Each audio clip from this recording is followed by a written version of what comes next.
As the procession and pageantry left the newly blended family to enjoy their sparkling cake, Fred and Quinn each felt as though maybe something between them had just changed. Fake engagement, Quinn reminded herself. This is all fake, a fraud, a fantasy. None of this is real. At least if I was forced to kiss her, Fred thought. It wasn't that bad. She kisses me with more enthusiasm than Beatrice ever did, that's for sure. After dinner concluded, the server presented Fred and Quinn with a photo and a video of their special moment. Congratulations again, she said, passing out crowns to the children. Thank you for celebrating with us here at Dragon World, the most magical place on Earth. So magical that it conjured up an engagement out of nothing, thought Quinn as she smiled and corralled the children toward the door. We have a long drive back tomorrow, she said as Fred caught up to them. Nonsense, said Fred. You'll all fly in the jet with me. We'll have someone deliver the car. A private jet, mused Quinn. Wow. I suppose I'll have to get used to that.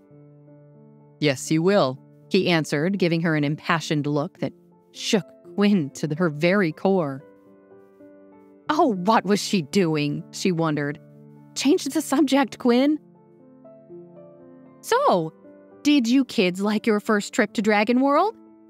Yes! Cried all three of the children at once, running hand in hand back toward the Fairy Forest Resort. In the morning, a limousine took Fred, Quinn, and the children to the small airport, where the five of them boarded one of Rex Corp's private jets.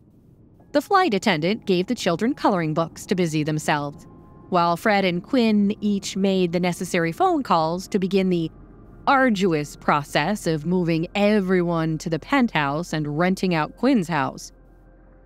It did not escape Quinn that one of the phone calls she heard Fred make was to Dr. Dean Crawford at Roosevelt Hospital, the supervising doctor who had suspended her without pay at Fred's request.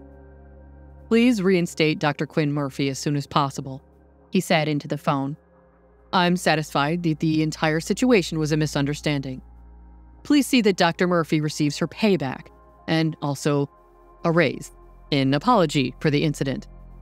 Oh, and also, Dr. Crawford. Fred paused before continuing.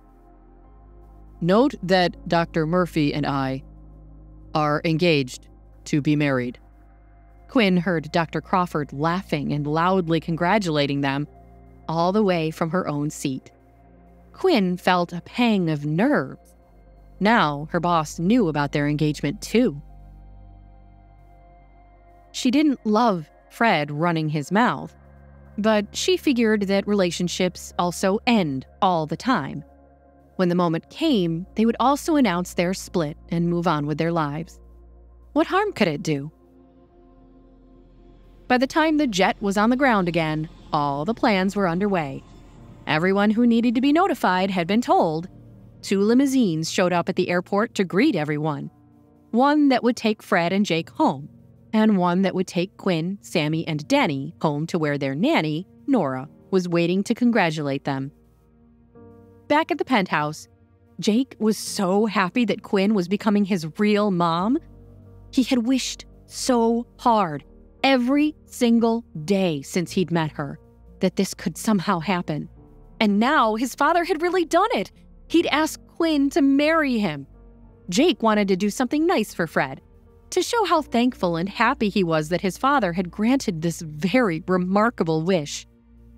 As Fred made his way upstairs to his office to catch up on some business, Jake went into the kitchen. Chef Julian wouldn't be there to fix their dinner until 6 o'clock, so Jake figured he'd have to make the special lunch himself. He knew where Chef Julian kept all the ingredients and all the equipment. He'd just make his dad the best lunch ever.